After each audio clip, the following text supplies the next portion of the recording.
कि किसान का सरकार का टकराव निश्चित है। 26 जनवरी आ रही है और किसान इस बार झंडा फहराएंगे।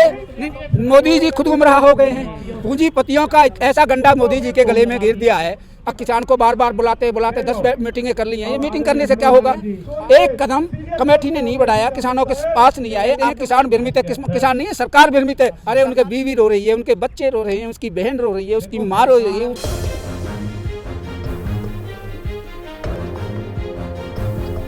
क्या नाम है अंकल आपका? मेरा नाम प्रेम सिंह भाटी है। मैं भारतीय किसान भानु का संयोजक नोएडा महानगर से हूँ। जो इतने दिनों से आप लोग यहाँ पे प्रदर्शन कर रहे हैं, लगभग 2 महीने होने वाला है और 100 से ज़्यादा किसान शहीद हो गए हैं, लेकिन अभी भी आपके हौसले नहीं टूटे। अभी भी आपको लग रहा है कि क्या सरकार ये जो कानून है, जो 3 कृषि कानून है, जिसको आप लोग काला कानून बोल रहे हैं, क्या वापस करेगी सरकार? वापस लेगी? सरकार को वापस ले लेना चाहिए। ये जनता जिस देश का जो राजा इतना कठोर हो जाता है, जनता त्राहीमान करने लगती है, वो राज कभी भी चल नहीं पाता है। और आगे आने वाली सरकार को ये सोच लेना चाहिए कि तुम जो काम तुम्हारा है उसे माननीय कोर्ट के द्वारा क्यों करा रहे हो। माननीय कोर्ट को दखल देना पड़ा। जब इन्होंने गलत नीतियाँ बनाई हैं, गलत तरीके से जो बिल पेश किया है, तो हमारे माननीय उच्च न्यायालय ने देखा है कि किसान का सरकार का टकराव निश्चित है। 26 जनवरी आ रही है और किसान इस बार झंडा फहराएंगे। तो उन्होंने बीच में आय के मीडिएटर का काम करके इनके गलत कानून को पर रोक लगाई है। इन्होंने एक और जो इन्होंने जुमला छोड़ा है कि कमेटी बना दी है और कमेटी बात करेगी। जब कमेटी की समझ में आया, भूपेंद्र सिंह मान उस टाइम जब देखा कि किसानों के हित में ये लड़ नहीं रही है सरकार और किसानों का शोषण कर रहा है, तो अपने पद से इस्तीफा देकर अपने को अलग कर लिया। और मैं पूछना चाहता हूँ सरकार से कि ये जो कमेटी गठित की थी, ये दिखाने के लिए या 100 पीस बनाने के लिए बनाई थी? कमेटी का मतलब होता है कि किसानों के बीच में जाएं, जहां बॉर्डर पर किसान सलाह लें, किसानों से वार्ता करें, बात करें, हल निकालें। एक कदम कमेटी ने नहीं बढ़ाया, किसानों के पास नहीं आए, आके उनसे वार्ता नहीं करी, उनसे बात नहीं करी, तो आप क्या संशोधन करेंगे? संशोधन अगर करना था, जो कमेटी गठित कर दी, जो परिवार का मुखिया हमने चुन दिया कि ये परिवार का मुखिया हमारा फैसला लेगा और जो भी इसका निर्णय होगा हम इससे सहमत हो जाएंगे। हमारा परिवार पंचायतें इस आधार पर चलती है हमारे भारत देश में। अमेरिका से हमारे यहाँ पत्रकार महोदय आए थे, उन्होंने पूछा था कि भारत में जो न्याय कैसे होता है, तो हमने उनको बताया था एक पंचायत के द्वारा कि हमारी पंचायत कितना ही बड़ा केस होता है, आपस में बैठती है, सलाह करती है, सच्चाई को जानती है और सच्चाई को जानने के बाद पंचायत जो निर्णय लेती है वो सच्चाई की तरफ लेती है और वो फैसले हो जाते। तो इनको भी ऐसा चलना चाहिए था। जब कमेटी गठित कर दी, एक मुखिया गठित कर दिया, तो उस मुखिया को किसानों के बीच में आ जाना चाहिए था, किसानों की राय लेनी चाहिए थी, पूछना चाहिए क्या दर्द है, इस बिल में क्या क्या खामियां हैं और इस बिल का क्या है। और सरकार को भी एक बात सोचनी चाहिए थी। अब किसान को बार बार बुलाते 10 मीटिंगें कर ली हैं। ये मीटिंग करने से क्या होगा?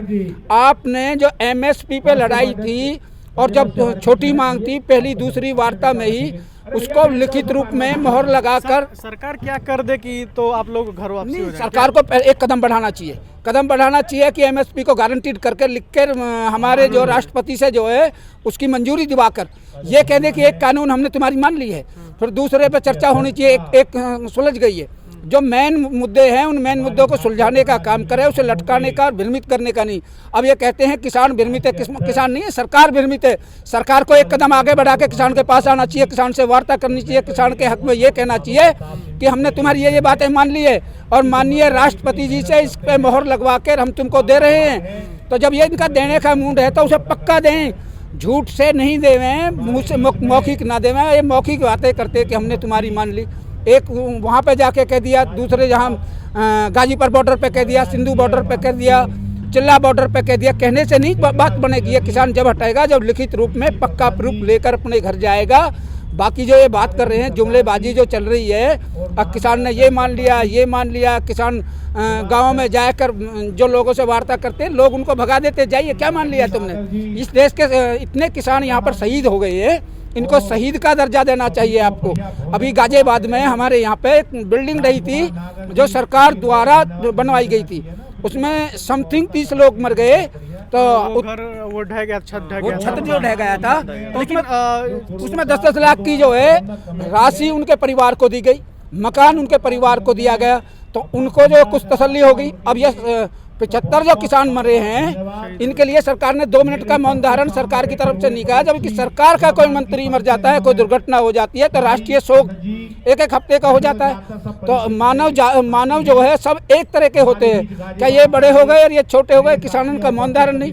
अरे उनके बीवी रो रही है, उनके बच्चे रो रहे हैं, उसकी बहन रो रही है, उसकी माँ रो रही है, उसकी पत्नी रो रही है। तो सरकार को उसका दुख देखना चाहिए, उसके घर जाना चाहिए, उसे संवेदना देनी चाहिए कि सरकार तुम्हारे साथ है। अगर सरकार ऐसा नहीं करती है, दुख को दुख नहीं समझती है और किसान के मर जाने के बाद भी किसान की हमदर्दी नहीं करती है, तो कैसी सरकार है, कैसा राजा है? राजा वही होता है जो प्रजा का ख्याल रखे, प्रजा को खुशी रखे। जिस देश की प्रजा खुशी नहीं होगी, उस देश का राजा होने का फायदा ही नहीं होता।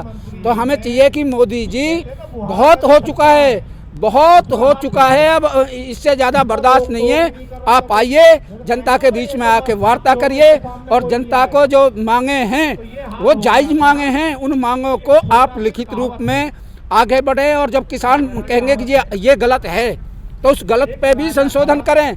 ये जो बैठे हुए वहाँ पे कानून बनाते हैं देश का। मोदी जी पहले तो कह रहे हैं किसानों को गुमराह किया गया, वो कह आएंगे तो नहीं, ऐसा लग रहा है। मोदी जी खुद गुमराह हो गए हैं। पूंजीपतियों का ऐसा गंडा मोदी जी के गले में गिर दिया है कि भंडारण करने के लिए 100-100 एकड़ 500-500 एकड़ में जो 2017 से जो वहाँ पे गोदामें बनाए जा रहे हैं, इमारतें बनाई जा रही हैं, भंडारण के लिए तैयारी हो रही है, उन लोगों ने चुनाव में पैसा लगा दिया, पैसा उसी से सरकार जीती है। अब उनको जवाब देने में बड़ी दिक्कत हो रही है मोदी जी को और सरकार को भी। अगर इनके पैसे से हम चुनाव जीते हैं, इनके बताए जो कानून हमने बनाए हैं इनको वापस लेते हैं, तो इनको क्या जवाब देंगे?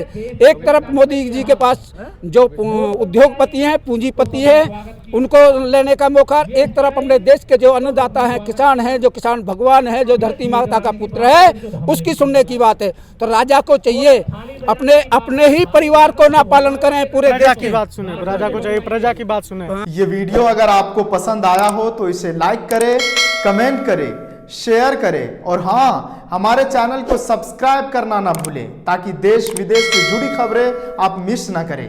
क्योंकि कोरोना काल में 2 गज दूरी, मास्क है जरूरी। नमस्कार।